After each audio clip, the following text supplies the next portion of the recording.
नून league की चालाकी, पैसा, उनके लोगों को खरीदने की जो रविश थी, वो सब कुछ, इनकी जो दो तदबीरें थी, वो सब की सब नाकाम हुई हैं। और एक मरतबा फिर से सानेहा शादरा के बाद नून लीग को अब सानेहा रोटी का सामना करना पड़ गया है। मरियम नवाज के एक जलसे के अंदर जिस तरह से रोटी के लिए लोग एक दूसरे के ऊपर टूट पड़े थे, एक दूसरे को जिस तरह छीना छपटी का निशाना बना रहे थे, एक दूसरे को जिस तरह गालम गलोच कर रहे थे, औरतें एक दूसरे के ऊपर गिरी पड़ी थी। कोई नान ले रहा था, कोई रोगनी नान छीनने की कोशिश कर रहा था, कोई बिरयानी छीनने की कोशिश कर रहा था। फिर वहां पर पाकिस्तान तहरीक इंसाफ के हक में नारे लगते रहे, इमरान खान के हक में नारे लगते रहे। 10 अरब रुपया जो इन लोगों ने मीडिया को दिया हुआ था, मरियम बीबी ने दिया हुआ था, वो सारे का सारा धुआं बनकर गायब हो गया, धुआं बनकर उड़ गया। और अब नून लीग सर पकड़ के बैठी हुई है कि मरियम बीबी ने हमारी पार्टी को किस मकाम के ऊपर ला खड़ा किया है, कितनी बुरी तरह हम नाकाम हो रहे हैं, कितनी बुरी तरह हमें लोग रिजेक्ट कर रहे हैं, कितनी बुरी तरह हमारे जलसे फ्लॉप हो रहे हैं, हमारी जलसे जलसियों में तब्दील हो रही हैं, हमारी कॉर्नर मीटिंग्स के अंदर तब्दील हो रही हैं। मरियम जैसी बड़ी लीडर, जिसको नून लीग का सबसे बड़ा लीडर कहा जा रहा है, माना जा रहा है कि जी मरियम ही हमारा मीडिया देखती है, मरियम ही हमारे लोगों को देखती है, मरियम ही टिकटें बांटेगी अब आने वाले वक्त के अंदर,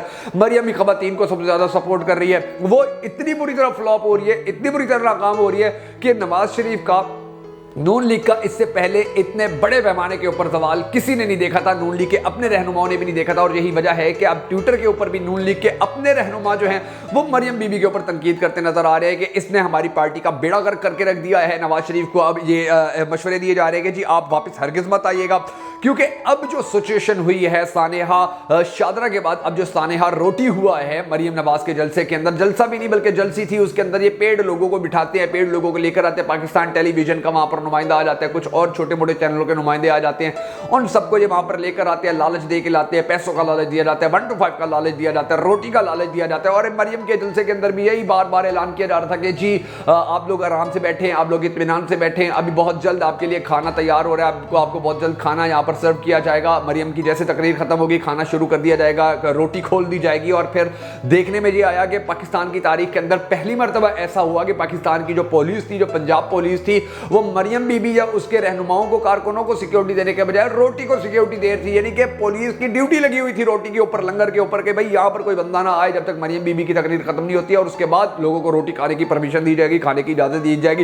ये तमाम तर नाकामियां, तमाम तर सिचुएशंस, तमाम तर हालात जब सामने आए हैं, नून लीग के बड़े गंभीर हैं, इनके लिए बड़े परेशान कौन है, और इनको समझ में नहीं आ रहा कि हम कहां जाएं, हम किसके दर पे जाएं, किसके आगे घुटने टेकें, हम किसको कहें कि जी आप हमें अपना लाडला बना लो, किसके पास जाकर हम कहें कि जी आप हमारी बातें मनवा लो। क्योंकि अब अवाम जिस तरह से इनको रिजेक्ट कर रही है, इनके पास सारी ताकत बेशक हो, इनके पास सारी चालाकियां बेशक हो, इनके पास सारे पत्ते बेशक हो, इनके पास सारी जो बड़ी बड़ी ताकतें हैं, माफियाज हैं, वो बेशक इनके साथ खड़े हों, इनके पास खड़े हों, मगर उसके बावजूद जब अवाम इनको रिजेक्ट कर चुके हैं तो अब इनके पास कोई रास्ता नहीं बचा है। ये बंद गली के अंदर ऐसे फंसे हैं कि जैसे मरियम बीबी का सानिया शादरा बंद गली के अंदर फंस गया था। वहां पर भी कुछ लोगों ने कहा 500 बंदा आया था, कुछ लोगों ने कहा था 100 बंदा आया था, कुछ लोगों ने कहा था 900 बंदा आया था। तो यही सिचुएशन अब मरियम बीबी की इस सानिया रोटी के ऊपर भी हुई है। और अब ये फैसला भी सुनने में आ रहा है कि अब नून लीग आने वाले वक्त के अंदर कोई इतनी आसानी से जलसा करने का ऐलान नहीं करेगी, प्लान नहीं करेगी, क्योंकि उनको पता चल चुका है कि हम लोगों को लालच भी देकर लेकर आए तो भी वो हमारी बात नहीं सुनते हैं। उनकी सारी जो तवज्जो होती है वो रोटी के ऊपर होती है, लंगर के ऊपर होती है। तो आज की इस वीडियो के अंदर मैं आपको कुछ हाईलाइट्स बताने जा रहा हूं नून लीग की ये जो बहुत बड़ी नाकामी सामने आई है सानिया रोटी के नाम से, इसके बारे में कि किस तरह से नून लीग का मरियम बीबी का जो जलसा था वो फ्लॉप हुआ है, नाकाम हुआ है, और उसके अंदर लोगों की बिल्कुल तवज्जो नहीं थी। फिर पाकिस्तान तहरीक इंसाफ के चेयरमैन के हक के अंदर नारे लगना शुरू हो गए। फिर वहां पर जो खातून थी उसने किस तरह मरियम को धो के उठा के मारा था, उसकी भी तमाम तरह डिटेल्स मैं आपको दूंगा। मगर उससे पहले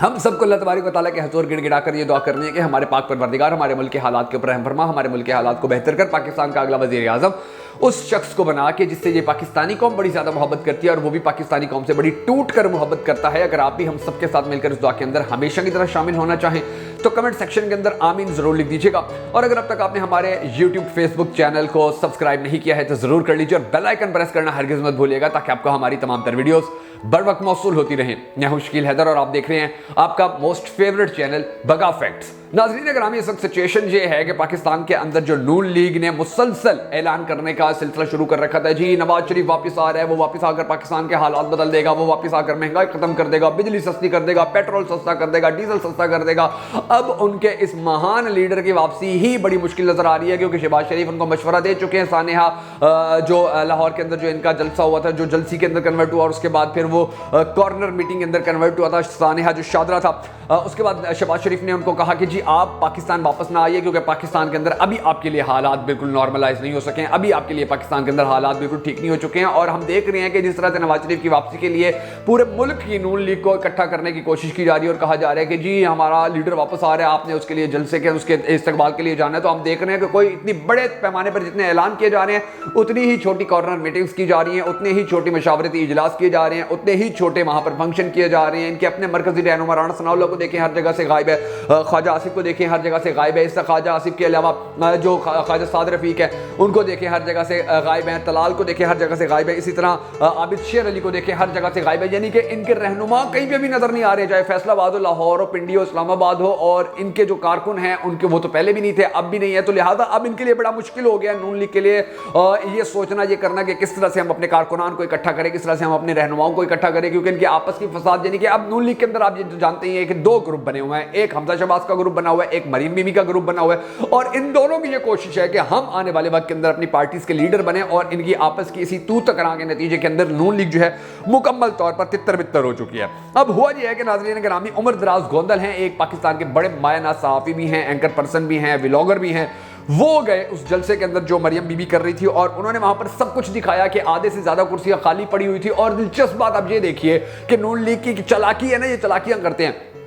इन्होंने वहां पर हर कुर्सी के साथ झंडा बांध के खड़ा कर दिया था नून लीग का, ताकि रश नजर आए, लोग बैठे हों तो इनको लोगों को, देखने वालों को या वीडियोस के अंदर ये आए कि जी देखिए हर बंदा अपना झंडा साथ लेकर आया हुआ है, हर बंदे ने मोहब्बत का इजहार किया हुआ है। और वहां पर हुआ ये कि आधे से ज्यादा कुर्सियां खाली पड़ी हुई थी। फिर उसके ऊपर ज्यादा दिलचस्प बात ये सामने आई कि वहां पर जब मरियम बीबी तकरीर कर रही थी तो उनके सामने जो खवातीन थी वो मरियम बीबी को तुर्की व तुर्की जवाब दे रही थी। यानी कि मरियम ने कहा कि हमने तो बिजली सस्ती, हम आने वाले वक्त में बिजली सस्ती कर देंगे, तो खातून ने कहा जी बिजली महंगी भी तो आपने की है, बेड़ा गर्क भी तो आपने किया। मरियम ने कहा कि जी नवाज शरीफ आएंगे तो पेट्रोल सस्ता हो जाएगा। एक और खातून ने कहा पेट्रोल का तो बेड़ा गर्क आपने किया, पेट्रोल महंगा आपने कर दिया। उसी तरह मरियम बीबी जो जो ऐलान कर रही थी, झूठ बोल रही थी, नीचे खड़ी हुई नून लीग की अपनी खवातीन वो बता रही थी कि हमारे घर के अंदर हमारे बच्चे, हमारे जो शौहर हैं, सुबह स्कूलों में वो भूखे जाते हैं, अपने दफ्तरों में भूखे जाते हैं, क्योंकि गैस की लोड शेडिंग होती है, गैस होती नहीं है, लकड़ी इतनी महंगी हो गई, हम क्या करें। और इसी तरह बहुत सारी खवातीन ये भी कह रही थी कि हमारे शौहर जो पाकिस्तान तहरीक इंसाफ की हुकूमत के दौरान कोई रोजगार ढंग का कमा रहे थे, उनका रोजगार बंद हो गया है, उनकी फैक्ट्रियां बंद हो गई, उनके कारोबार तबाह हो गए हैं, उनकी नौकरियां चली गई और वो भी बड़े परेशान हाल थे कि अब हम क्या करें। तो ये सारी बातें मरियम बीबी को, जो स्टेज के नीचे खड़ी हुई खवातीन थी,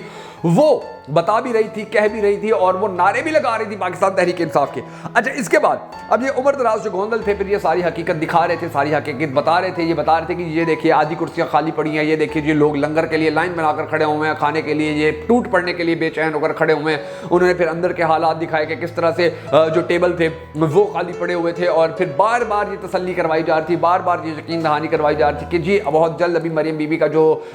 खिताब है वो खत्म होगा, तो उसके बाद बहुत जल्द हम आपके लिए खाना सर्व करेंगे। बार बार ये बताया जा रहा था, कहा जा रहा था, मगर उसके बाद भी आवाम जो है वो कंट्रोल नहीं हो रही थी। और फिर हमने देखा कि बार बार आवाम को फिर, क्योंकि आवाम आजकल रोटी के लिए बड़ी बेताब है, तो कहा जा रहा था कि जी आपके लिए रोगनी नान आ रहे हैं, आपके लिए कोक आ रही है, आपके लिए मेन्यू के अंदर चावल आ रहे हैं, आपके लिए चिकन गुड़ वाले चावल आ रहे हैं, चिकन आ रहा है गुड़ वाले चावल, बहुत कुछ कहा जा रहा था। और फिर जब देखा कि जैसी जलसा खत्म हो तो उसके फौरी बाद जब आवाम बाहर आई तो वो खाली देगे खटखटा रहे थे और उनके अंदर कुछ भी नहीं था। और यही वजह है कि वहां पर धक्कम पेल शुरू हुई, औरतों को धक्के लगते रहे, खवातीन को, बच्चों को धक्के लगते रहे, और जिसके हाथ रोगनी नान आया वो रोगनी नान ले गया, जिसके हाथ कोक आई वो कोक ले गया। यानी कि लोग इनके अपने कारकुन तो है नहीं,